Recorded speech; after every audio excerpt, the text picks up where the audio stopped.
I'm Denise. She's a non-fiction editor, and I'm Louise. She's a fiction editor. And together, we're the Editing Podcast. Hello, and welcome to episode 4 of the Editing Podcast. So, you can't do a podcast about editing without talking about the C word.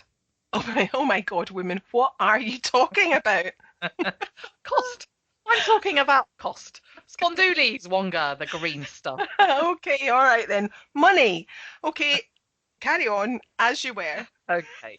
So this episode is all about how much professional editing will cost if you decide to hire a third party. I'm still recovering. So the short answer is, it's my favourite editing word again, it depends. It depends on the individual editor. It depends on which industry surveys and reports you read. It depends on the required turnaround time and on how complex your project is. That's it. So let's look at the individual editor thing first. I think most pro editors have been in a situation where we've given a writer a price and they turned around and said, but I got a quote from 2 other people and they were cheaper than you. Yeah, been there. Yeah, and the thing is, there is no one rate, is there? We are independent business owners, and the indie editing market is global and diverse. And we specialise in carrying out different types of editing. Some of us specialise by subject or genre. So I'm a fiction editor, and about 90% of my work is crime and thrillers. And Denise, you're a non-fiction specialist. That's right, yeah. I specialise in education and business materials. So that's everything from student materials and teacher methodology to business reports and web copy. Yeah, and all of us have different business models and varied costs of living. And that means that despite what any writer might read in this or that survey, there is no single universal rate. That is so true. But it's not just that. It's also that there's no universal way of offering that rate. Oh, no, that's true. So some editors charge by the word, some by the hour, some by the page, and some will just give you a flat fee. So come on, Louise, it's time to put our cards on the table and give people some numbers. Now, these are just ballpark figures, and just because this is what we're charging in the main in 2018, it doesn't mean others are. So go on, you start. That's right. Throw me to the wolves, why don't you? Right, so my preference is to charge on a per 1,000 words basis, and that means that my authors know when they send me a file, they know what the word count is, and so they can work out exactly what it's going to cost. My 2018 rates are around £17 per 1,000 words for line and copy editing and £13 per 1,000 words for proofreading, subject, of course, to seeing a sample of the novel. Now, if I'm asked to work on a novel serially, as I've really recently agreed to, I knock the price up because usually to around £22 per 1,000 words. And that's because of the additional challenges involved of working with material where I'm just getting it in bits and bobs. And it means that I lose the economies of scale compared to when I'm working on a full project. But it really does depend on the parameters of a project. So anyway, now it's your turn. Spill. Well, in my case, I generally base my charges on a per hour basis, and that will be anything between £30 and £45 an hour, depending on the sample. So I'll give the client, ultimately, I'll give them a project fee, and in that I'll detail what they get for that fee, including the number of hours it will take me. And I find it's more helpful to do that because then they know what they have to budget for, and they also see the scope of what I'm offering to do for them. And that's actually a really good point, because not everyone understands that editing or proofreading takes much longer than it would simply to read your book. Authors, ask yourselves, how long do you think it took to write it? Absolutely, yeah. And it's worth pointing out here that for some of my publishing clients, they set the fee, not me. So it's up to me to decide whether it's comparable with my rate. And sometimes even when it's lower than I'd like, I might still take on the job if it's something that I'm interested in doing. Yeah, that makes sense. Yeah, so you'll find that some editors charge more than us, some less, and some around about the same. But you have to remember that our colleagues live all over the world, and fluctuations in the currency exchange market means that any comparison between editors from different countries will change from day to day. So let's have a look now at what industry surveys and reports have to say about the money. I'm not doing my Tom Cruise impression for you. I'm not. Oh, go on. Say, show me the money. How about I say what the Society of for editors and proofreaders suggests for hourly minimal rates instead. Okay, go on then. Tell them. So again, these are minimum ballparks, but they suggest per hour £32.60 per hour for developmental editing, £28 to £30 an hour for copy editing, and £24.30 per hour for proofreading. And the Association for Freelance Editors, Proofreaders and Indexes in Ireland suggests a minimum of €40 for developmental editing, €40 for copy editing, and €25 to €35 an hour for proofreading. Yeah, and if we look across the pond to our colleagues in the USA, the Editorial Freelancers Association there suggests, and we're talking US dollars here, $45 to $55 an hour for developmental editing, $30 to $50 an hour for copy editing, and $30 to $35 an hour for proofreading. Now, I think we need to chat about whether these rates are realistic.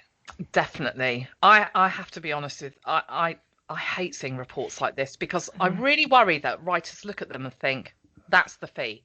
That's what it's going to cost regardless of anything else. And sure, sometimes there'll be a match between what an editor quotes and what's in one of those reports, but sometimes there won't. And that doesn't mean that the editor's got it wrong. So I know I'm not alone in aiming for rates that are 30% higher than what those organisations are suggesting.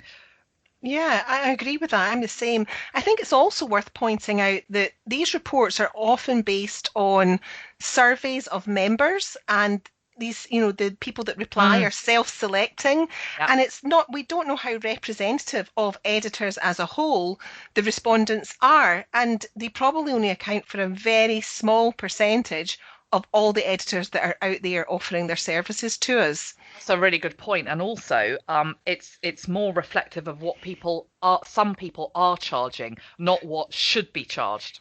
Yes, That's quite a good exactly. Yeah. distinction. And I think sometimes editors can be a bit guilty of lowballing actually. They can undercharge for their Mhm. services. Some very good editors, I think, don't Yeah. charge Oh, yeah. enough. Yeah. Lack of confidence. Yeah. Yeah, yeah. Yeah. But to go back to the results in these surveys, although we don't necessarily charge the same as them, it's not because we've got it wrong, but it's because we're charging what we need to make our businesses work. We're not doing this as a hobby; it's our livelihood, and we love it. And I'm sure you feel the same, Louise. I feel really fortunate to be doing a job I love, Yeah. but Yeah. I have to make it work. And my business has to be profitable, otherwise I'm going to go out of business. Exactly. Editing and proofreading aren't activities that we do in our spare time, are they? They're careers that enable us to pay the bills. And if we can't meet our living costs, then we become insolvent, just like any Yeah. other business owner. Hmm. And I also think one of the problems with these ballparks is that they don't reflect the speed at which an individual editor works, nor the complexity of each job, the time frame requested, or the editor's circumstances, or the writers for that matter. All those things affect each individual job. That's so true. And there's an additional problem when we actually start to think about how those organisations are defining proofreading, copy editing, etc. And Yeah, if you remember, we talked back in episode 1 about how we both do line and copy editing at the same time. And you call that line and copy editing, yeah. whereas I just refer to it as copy editing. And then what the SFEP or the EFA define as one particular editing service, it might not match what an author thinks that service involves. Absolutely. That's so true. So we mentioned this a little bit earlier, but there's also that age-old issue of currency exchange rates. And Mm. what might seem like a high rate to a writer one day could turn into something quite different the next. And not because the editor's or the author's life changed, but because of Donald Trump or the Bank of England or a hung parliament or a banking crisis or Yeah, something. absolutely. Yeah, wars and referendums, they play havoc with editing They rates. do. They do. Yeah. So I guess what we're saying is that editors are professional business owners, and just like any other business owner, we're responsible for tax, insurance, sick pay, holiday pay, and maternity and paternity entitlements. And training and continued professional development, equipment, accounting, promotion, travel expenses, pension provision, and a whole ton of other business overheads. Yeah, there's just so much there that's Mm, beyond the actual editing time that has mm. to be accounted for in the rate that we charge to people. Okay, so the next thing to talk about is how the turnaround time affects the price of editing. So again, we're talking about ballpark figures, aren't we? Yep, definitely. The complexity of the project will come into play, and so will how many hours a day the editor chooses to work. But let's have a crack. We've got some stats on this, so let's share them. Yep, okay, so remember, these are ballpark figures. Okay, so a developmental editor might be working at an editing speed of around 250 to 1500 words an hour. So if you think about an 80,000 word book, that's going to take between 53 and 320 hours. Now that is a really wide range. It's really, really broad. Ah, copy editing's a little easier to pin down, but there is still a range. So I think we're looking here at speeds of maybe between 1,000 to 2,500 words per hour. Mm. I think that's realistic. Yeah, I think so. So for that same 80,000 word book, you're talking about 32 to 80 hours of work. Yeah, and then with proofreading, that's more like an average of maybe between 2,000 and 4,000 words per hour, which would work out at between 20 and 40 hours work for that 80,000 word book. The thing we have to remember though is again that that is purely the editing time, and we'll spend additional time on business admin, marketing and training and that sort of thing. So here's how costs might begin to creep. Imagine you ask your editor to copy edit that 80,000 word book. The editor estimates the job will take 50 hours or 2 weeks because they edit for around 5 hours a day. However, you need it in 1 week. And if you really want to work with that editor, they're going to have to work 10 hours a day, not five. And that Yeah. means they have to pull 5 evenings on the trot in addition to their standard working day. Exactly. And that evening work is when your editor would normally hang out with their family, recharge their batteries, catch up with friends. It's when we support our dependents, carry out the weekly food shop, help the kids with their homework. Yeah, Yeah, just normal stuff that lots of people do, isn't it? yeah, absolutely. So if you want an editor to work during that time, it's probably going to cost you more. Yeah.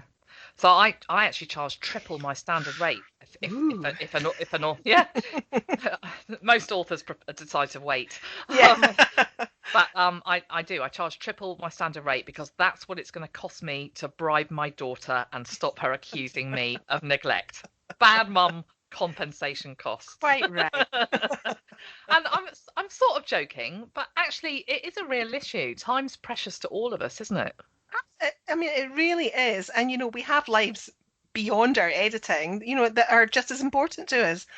I haven't often had to impose rush rates actually, but when I have, it's usually been about double rate. And the client totally got it. They were just so grateful to get the work done to their deadline. But maybe I should have charged triple. Yeah, if you should. Yeah, I'll remember that for next time. Yeah. So we're on to the last stage now, and there's one more thing that's going to affect the price, and that's the complexity of the project. In a nutshell, the more the editor has to do, the longer the job will take, and the higher the cost. Yeah.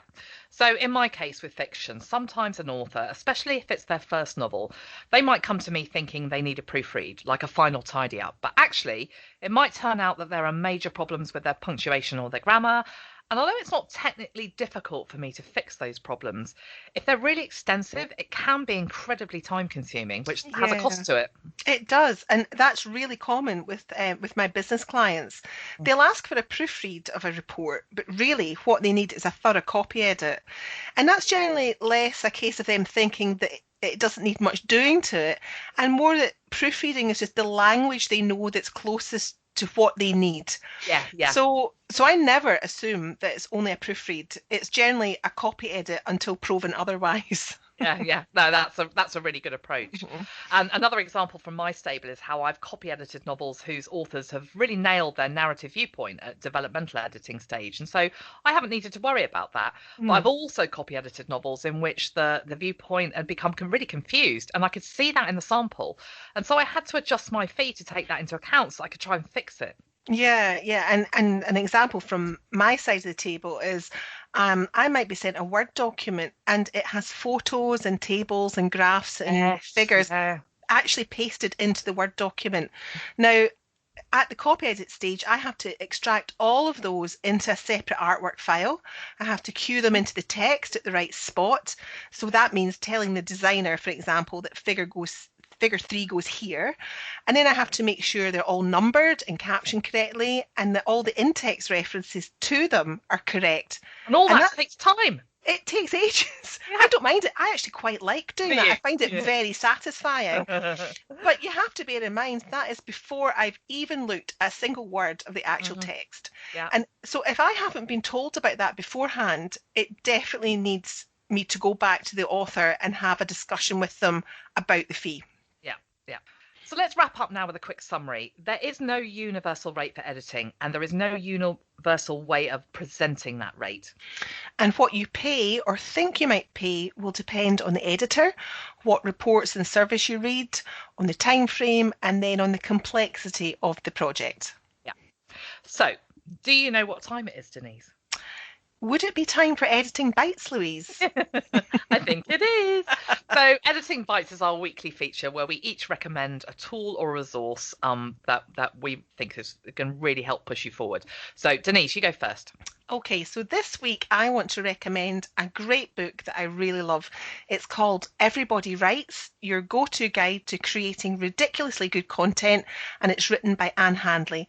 Anne is one of my favourite people. If you ever get the chance to see her speak on stage, honestly, grab it. She's fantastic. And this book is a really good guide to creating and publishing the kind of content that will make your business thrive. We all rely on our words to carry our marketing messages. So we're all writers and our words are our currency. They tell our customers who we are. So our writing can make us look smart or it can make us look stupid. So you have to choose your words well. And this means you put a new value on an generally overlooked skill, and that is how to write and how to tell a real story really, really well. So if you're writing non-fiction, especially for business, check it out. You won't regret it.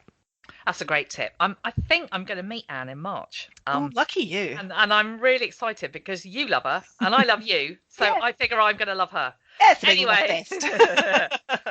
So my bite is How Not to Write a Novel, 200 Mistakes to Avoid at All Costs if you ever want to get published. And it's by Howard Mittelmark and Sandra Newman.